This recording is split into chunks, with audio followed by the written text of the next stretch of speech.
Setiap orang bisa menjadi investor yang sukses, walaupun dimulai dari modal nol.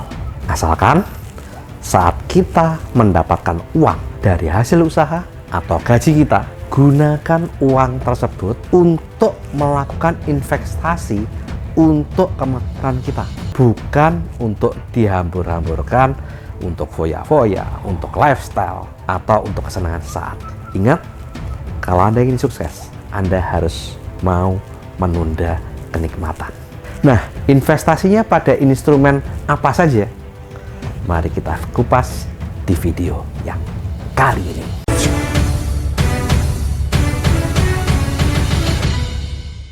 Investasi yang pertama, yaitu investasi pada diri kita sendiri.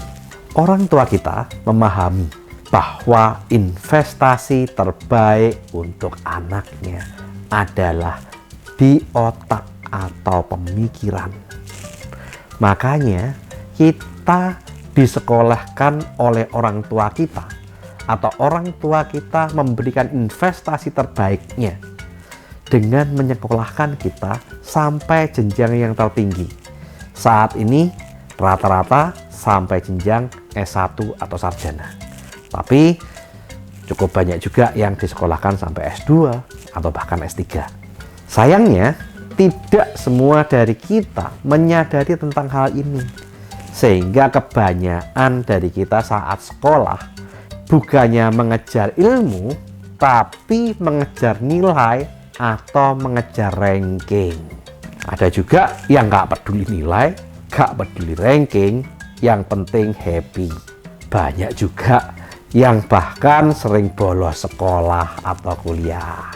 Ayo, yang sering bolos saat sekolah atau kuliah ngaku. Kalau berani tulis di kolom komentar, oke? Banyak juga dari kita saat sekolah seringkali belajarnya sistem SKS atau sistem kebut semalam. Artinya apa? Ya, kita hanya belajar saat ada ujian saja untuk nilai atau ranking kelas, bukan untuk ilmu. Karena kalau kita belajar dengan sistem SKS, seringkali setelah kita ujian kita lupa. Karena waktu kita belajar singkat, sehingga melekatnya di otak juga singkat. Karena kita hanya menghafalkan, bukan memahami. Kalau orang belajar untuk ilmu, pemahaman itu biasanya membutuhkan waktu untuk memahami sebuah ilmu. Hal ini seringkali tidak disadari oleh setiap orang, bahkan sampai mereka tamat sekolah atau kuliah. Sehingga saat tamat SMA, bahkan lulus kuliah, mereka tidak bisa mengaplikasikan ilmu yang diperoleh di sekolah atau saat kuliah pada saat mereka bekerja. Sehingga mereka seringkali bergurau bahwa mereka itu bukan lulus, tetapi lolos sekolah atau kuliah. Lolos, bukan lulus. Nah, banyak orang bahkan karena tidak menyadari hal ini, bahwa investasi itu yang terbaik itu adalah pada diri sendiri. Setelah mereka tamat SMA atau tamat kuliah, proses belajar mereka juga tamat. Artinya mereka sudah tidak mau lagi belajar, tidak mau lagi baca buku untuk menumbuhkan dirinya. Mereka lebih lanjut. Padahal dunia ini terus bertumbuh dan terus berkembang. Artinya kalau kita mau sukses dan makmur, maka kita juga harus terus menumbuhkan dan mengembangkan diri kita. Sampai kapan?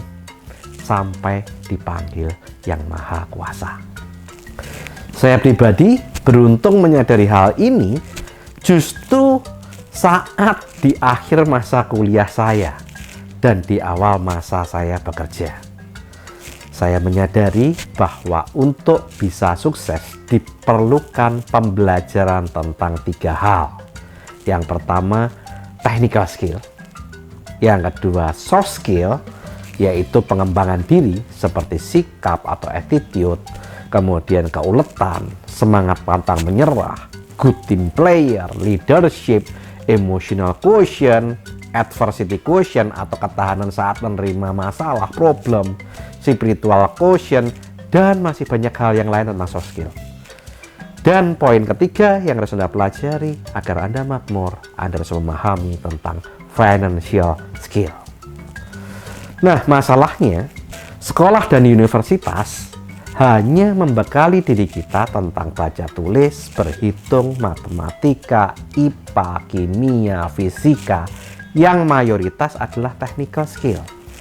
Itu sebabnya kenapa banyak anak yang dulunya dapat ranking di kelas, ternyata saat mereka dewasa, saat mereka bekerja, tidak bisa sukses dan kehidupan finansialnya pun tidak makmur.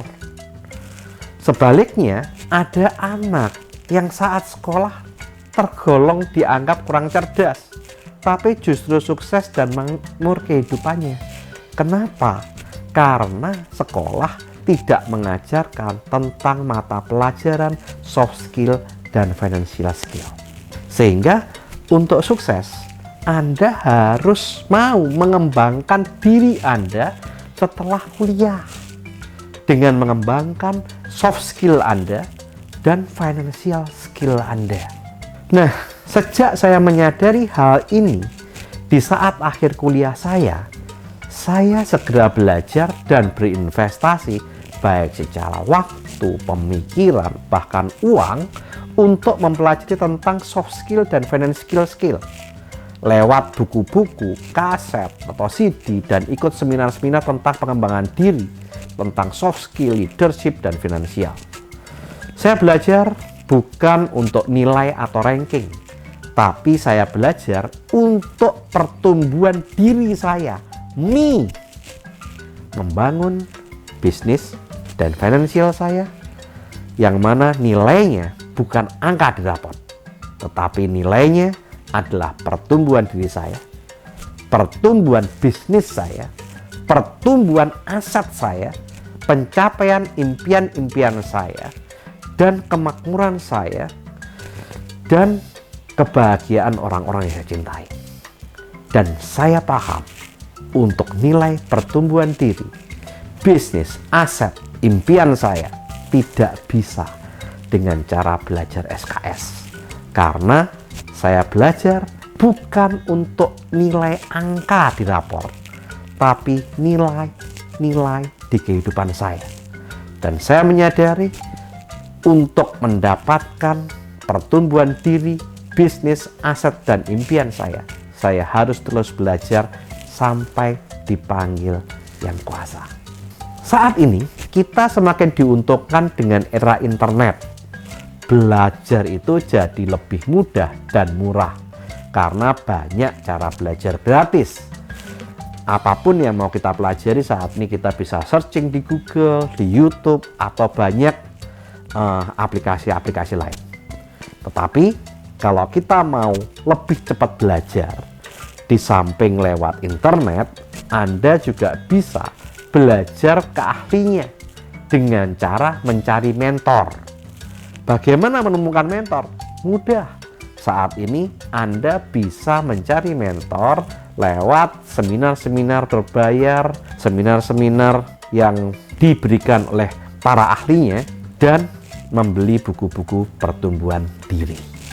Sekarang saya akan membahas tentang investasi yang kedua, yaitu investasi pada material kalau kita membangun bisnis sendiri. Hal itu berupa apa aja? Kalau Anda betul-betul memulai dari nol, mungkin baju Anda pun terlalu sederhana.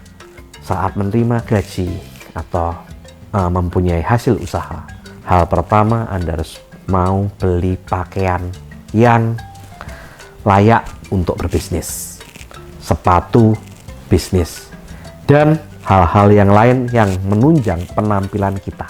Dulu ada sebuah lagu yang sangat sukses, sempat jadi lagu yang menjadi top 10 saat itu. Lagunya berjudul Dress for Success dari Roxette. Ada yang masih ingat? Bisa tulis di kolom komen. Yang mana di lagu itu mengajarkan bahwa sebelum kita sukses, kita harus berpikir dan berpenampilan seperti orang sukses. Ya, lagunya seperti ini, Dress for Success. Nah, jadi kalau Anda mau sukses, Anda harus berpenampilan seperti orang sukses dan memakai pakaian yang dikenakan oleh orang sukses. Kemudian Anda harus memiliki handphone untuk berkomunikasi kepada klien-klien Anda, kepada tim Anda, dan lain-lain. Kemudian laptop atau iPad untuk sarana kerja, motor atau mobil untuk transportasi, stok barang jika bisnis kita bergerak di bidang trading, jika kita bergerak di bidang produksi, alat-alat dan mesin-mesin yang diperlukan untuk mengembangkan bisnis tergantung daripada bisnisnya. Memang dana ini besar, tapi kita harus sisihkan uang sedikit demi sedikit agar bisnis kita makin lama makin bertumbuh. Maka dari itu, ingat, kalau Anda dapat hasil usaha atau gaji, jangan Anda gunakan untuk foya-foya, untuk kesenangan sesaat, untuk lifestyle, makan, ngopi, belanja barang-barang konsumtif, gonta-ganti handphone, dan lain-lain. Memang tadi saya menyebutkan bahwa Anda harus punya handphone untuk komunikasi, tapi bukan setiap kali ada model baru Anda ganti. Gunakan untuk komunikasi, bukan untuk lifestyle. Tetapi Anda gunakan uang, Anda kumpulkan, Anda investasikan uang Anda yang Anda peroleh dari gaji Anda, dari usaha Anda, dari wealth creation Anda untuk investasi di me dan material. Investasi yang ketiga adalah investasi di pengembangan manajemen dan tim. Menurut Robert T. Kiyosaki di bukunya Cash Flow Quadrant yang bestseller, saat kita membangun bisnis atau usaha sendiri, saat bisnis itu masih hanya tergantung pada diri kita saja, kita masih berada di kuadran S atau kuadran self-employee. Walaupun kita bangun bisnis sendiri, kita belum masuk kuadran B, kita masih ada di kuadran kiri, yaitu kuadran orang bekerja untuk uang, katanya Robert Kiyosaki. Tetapi saat kita sudah bisa membangun sebuah bisnis yang bisa running well atau jalan baik tanpa tergantung pada diri kita, tetapi sudah tergantung pada sebuah sistem atau manajemen atau tim yang menjalankan bisnis tersebut, maka kita sudah masuk di kuadran B atau kita sudah menjadi bisnismen yang benar. Kuadran bisnis yang berada di kuadran kanan, yang menurut Robert Kiyosaki dikatakan kuadran uang bekerja untuk orang. Yang membedakan antara kuadran S dan kuadran B adalah sistem, manajemen, tim. Kuadran S masih mengandalkan dirinya, sedangkan kuadran B mengandalkan sistem, tim, dan manajemen. Maka dari itu, agar kita bisa berpindah dari kuadran kiri ke kuadran kanan, maka kita perlu membangun sebuah sistem, tim, dan manajemen, bukan hanya mengandalkan diri kita sendiri. Untuk itu, kita perlu punya tim terbaik di bisnis kita, dan kita bisa bangun tim dan manajemen terbaik itu. Ingat, di kuadran bisnis, di kuadran B, tidak ada yang namanya Superman. Yang ada adalah Super Team atau Avengers. Saat ini banyak perusahaan-perusahaan besar yang makin menyadari pentingnya pengembangan investasi di manajemen dan tim.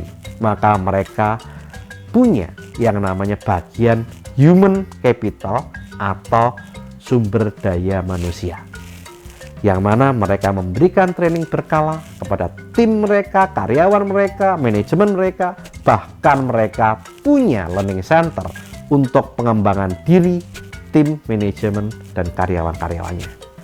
Mereka memandang tim, manajemen, karyawan adalah aset terbesar perusahaan. Saat ini, perusahaan-perusahaan besar mengalokasikan dana yang besar untuk pengembangan SDM-nya karena mereka menyadari aset terbesar perusahaan yang menentukan perusahaan untuk bertumbuh, berkembang, atau stagnan, atau bahkan decline, itu tergantung pada sumber daya manusianya, kepada timnya, kepada manajemennya. Investasi keempat, yaitu investasi di properti. Bisa rumah, ruko, perkantoran, apartemen, pabrik, dan lain-lain. Kita harus punya investasi untuk beli rumah agar tidak jadi kontraktor seumur hidup kita. Maksudnya bukan profesi kontraktor ya, saya bergurau. Tapi maksudnya adalah dari tahun ke tahun kita itu jadi kontraktor, berpindah dari satu kontrakan atau tempat kos ke tempat kontrakan yang baru atau kos yang baru. Masalahnya harga rumah itu dari tahun ke tahun selalu meningkat. Kenapa? Karena populasi penduduk makin lama makin meningkat. Di samping itu, Anda kalau punya bisnis, saya juga menyarankan Anda segera memiliki investasi untuk beli ruko atau kantor atau pabrik. Karena di samping hemat biaya sewa, kita juga bebas untuk menata, membangun ruko, kantor atau pabrik kita sesuai dengan kebutuhan kita tanpa perlu terpikir tentang masa kontraknya habisnya kapan, bisa diperpanjang atau tidak. Dan hal yang lain, hal ini bisa membuat Anda punya aset bisnis, Anda punya aset properti cenderung harganya juga naik. Jadi Anda juga punya aset di dalam bisnis Anda. Saat uang kita lebih, kita juga bisa investasi di tanah, rumah, ruko yang lain untuk disewakan, atau kita bisa punya properti yang lain kan, atau kita jual kembali untuk pelipat gandaan aset. Saat uang kita masih terbatas, kita bisa memulai berinvestasi di properti dengan cara melakukan kredit pemilikan rumah atau KPR di bank. Investasi yang kelima, bagi orang yang tidak punya kemampuan membangun bisnis, bagaimana? Bisakah saya punya bisnis? Saya katakan kepada Anda, bisa. Kalau kita nggak bisa bangun bisnis sendiri, kita bisa titip dana kita dari hasil kerja kita, dari gaji kita, hasil usaha kita, dengan cara kita menitipkan dana kepada orang yang jago bisnis dengan cara membeli bisnis mereka atau saham mereka atau kepemilikan mereka di bisnis itu. Di perusahaan-perusahaan yang tertutup, tidak banyak orang yang mau berbagi bisnis. Cara termudah kalau Anda ingin punya bisnis, apalagi bisnis besar, bisnis yang sudah jalan, running well dengan baik dan sudah untung, cara yang termudah adalah Anda bisa membelinya di Bursa Efek Indonesia dengan membeli saham-saham yang perusahaannya terbuka. Kalau Anda beli saham di Bursa Efek, itu sebenarnya kita beli bisnis yang sudah jadi, sudah proven, sudah besar, sudah profit, punya laporan keuangan yang sudah diaudit oleh kantor akuntan publik. Banyak pilihannya, bahkan banyak perusahaan besar yang sudah good corporate governance yang ditawarkan kepada investor. Dan semua orang bisa menjadi investor di Bursa Efek Indonesia. Anda bisa membeli perusahaan-perusahaan besar yang menguntungkan, yang saat ini jadi saham primadona, saham blue chip, seperti saham BBCA, Astra International, Telkom, Unilever, Antam, Indofood, dan masih banyak yang lain. Dan itu lebih jelas dan transparan dan menguntungkan dibandingkan kalau Anda membeli saham yang tertutup. Saat perusahaan-perusahaan terbuka tadi itu mendapatkan keuntungan, mereka biasanya membagikan dividen. Apa itu dividen? Pembagian keuntungan kepada pemegang saham. Di samping itu, di saham Anda juga bisa mendapatkan capital gain. saat harga saham tersebut naik. Apa itu capital gain? Capital gain adalah selisih keuntungan antara Anda membeli dan menjual harga saham tersebut. Kita bisa mulai melakukan investasi saham dengan menyisihkan uang di pos investasi kita untuk membeli saham secara bertahap tiap bulan. Dikenal juga dengan cara dollar cost averaging, yaitu Anda menabung sejumlah uang untuk membeli saham setiap bulan. Cara dollar cost averaging adalah salah satu cara termudah, tetapi salah satu cara tersukses untuk Anda bisa mendapatkan keuntungan yang besar di Bursa Efek Indonesia walaupun Anda tidak memahami tentang pasar modal. Saat ini Anda sudah melakukan investasi yang mana dari 5 investasi di atas? Tulis ya di kolom komen. Investasi apa saja yang sudah Anda lakukan? Dan investasi apa yang akan Anda investasikan dalam 5 tahun ke depan? Bagi Anda yang saat ini mendapatkan inspirasi tentang investasi ini, Anda juga bisa tulis di kolom komen di menit keberapa, detik keberapa Anda mendapatkan sesuatu atau dari materi saya yang satu ini. Ingat, selalu lakukan terus saving, investing, protecting agar hidup kita makin sip. Saya Tony Hermawan Adikaryo, sampai jumpa di puncak kemakmuran.